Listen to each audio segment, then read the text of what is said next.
let's talk about your faith in the midst of all this. Let's do it. You just told me recently that you have signed with, well, I know that you were with Sparrow for a while.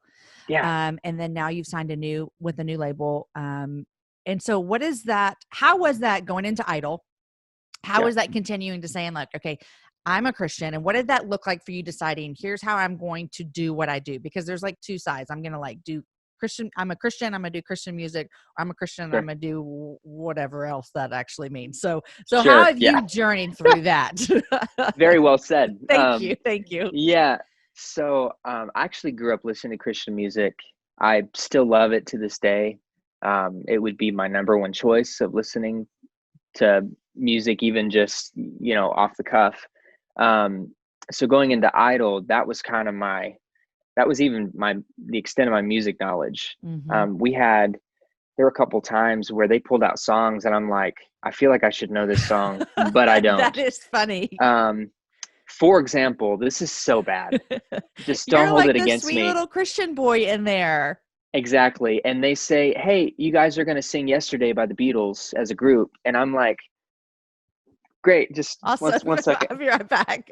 Yeah. I don't know how, just so living funny, under Colton. a rock, I guess. We weren't super sheltered or anything. That was just what I gravitated to. So, crazy. But anyway, so I kind of had that Christian music goal anyway.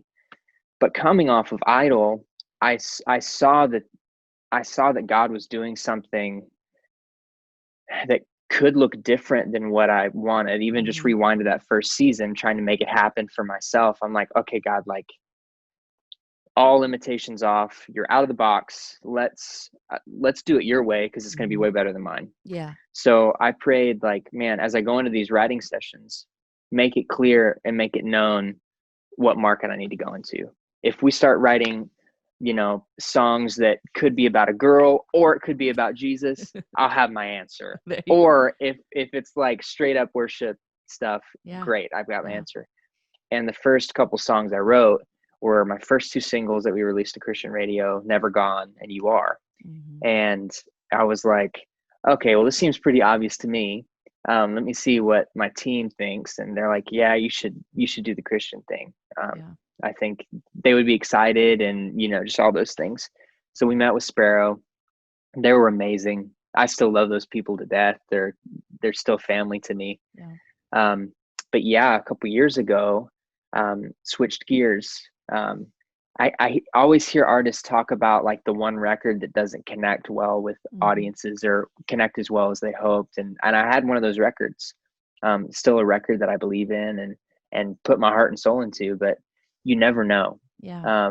And so I was in that season and surprisingly, got dropped from my label. And it was that was a tough couple months.